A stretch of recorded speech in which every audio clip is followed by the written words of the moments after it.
are talking Sin Eater. This one is directed and co-written by Carmelo Chimera. Yeah, sounds like a bullshit name, doesn't it? I don't know if it is. And this one stars Jessie Nerud as Christine. And this is a kind of religious horror film. And it focuses on Christine's character, who is a young woman that gets in a car accident going through this kind of small American town. And she is taken to the hospital, kind of patched up. But because of the accident, they've had to kind of like wire shut her jaw. And she is then cared for by the kind of the local town sheriff in his house. But as the movie goes on, we learn this small town may be harbouring a dark secret and may in fact be kind of in league with something other than God, you might say. What will happen? You'll have to watch the movie and find out. So let's discuss Sin Eater. Okay, so what works in this movie?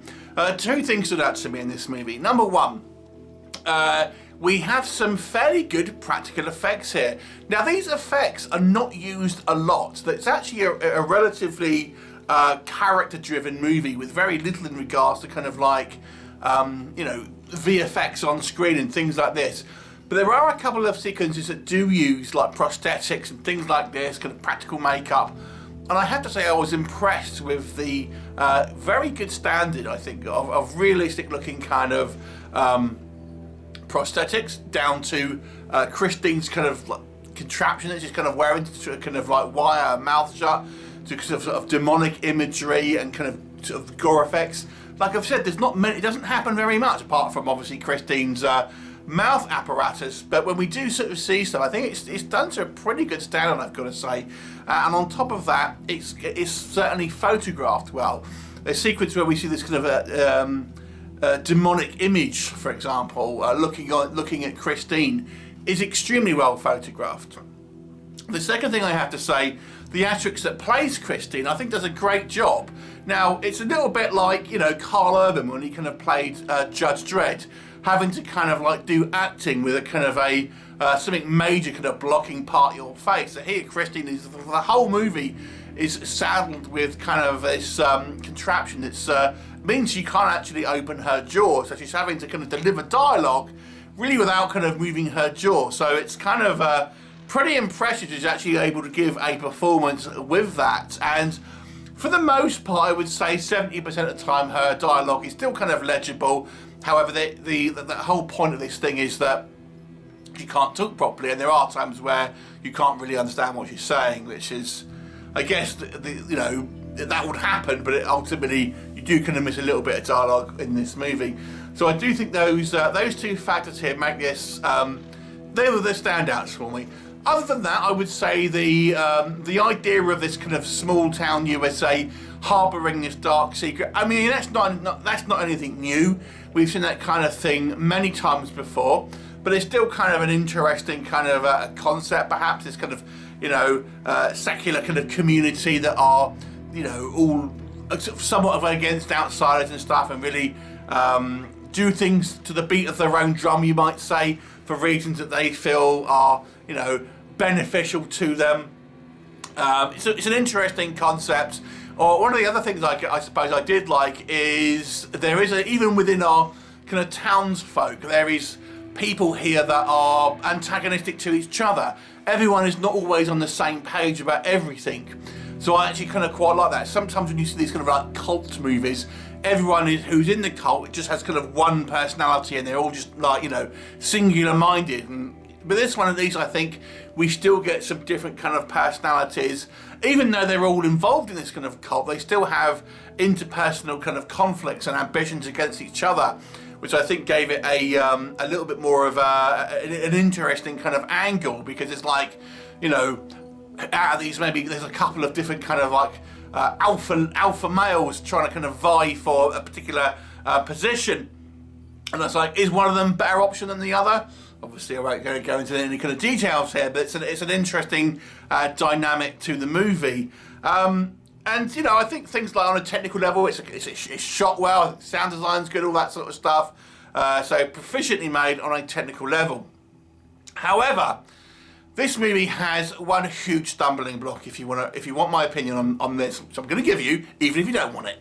And that is, if you are familiar with the trope of people making dumb decisions in horror movies, this movie takes that trope and injects some steroids into it. Because my God, this is just a whole movie of the character of Christine making a stupid decision or lack of decision, and it's beyond human comprehension why she is doing things or not doing things. So let me give you a couple of examples without really spoiling anything for you. You know, Christine learns fairly early on that something is amiss, and she's staying in this sheriff's house after an accident. Now, even before any type of strangeness occurs, the fact that you're waking up in some dude's house who is the sheriff and not in hospital, I would suggest to you that would be a little bit strange, and you would question why you're not in hospital.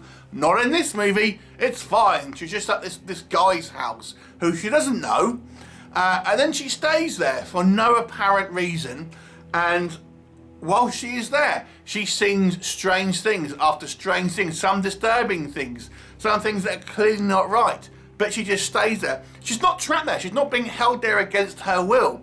She's just being convinced by these the people that live in this house. It is nuts that someone would just not try and go, and you know, she's lost her mobile phone, but she could just walk into town and you know, ask to borrow a phone or use a payphone or something, or you know, it doesn't make any sense. Or just get a taxi out of town or a bus or something. I mean, it just doesn't make any sense. You know, the fact that she's so complacent and just goes on with everything that's happening to her, and we see multiple things that happen that are clearly not right, and then we just have to you know, accept movie logic for when movie logic wants us to, you know, accept certain things.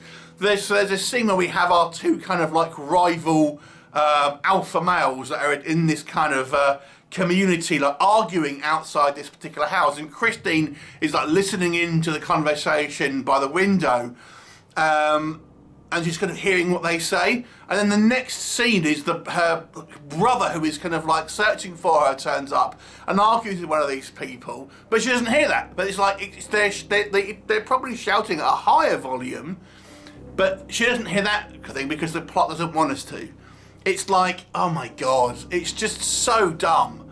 Unfortunately, this movie is just ridiculously dumb.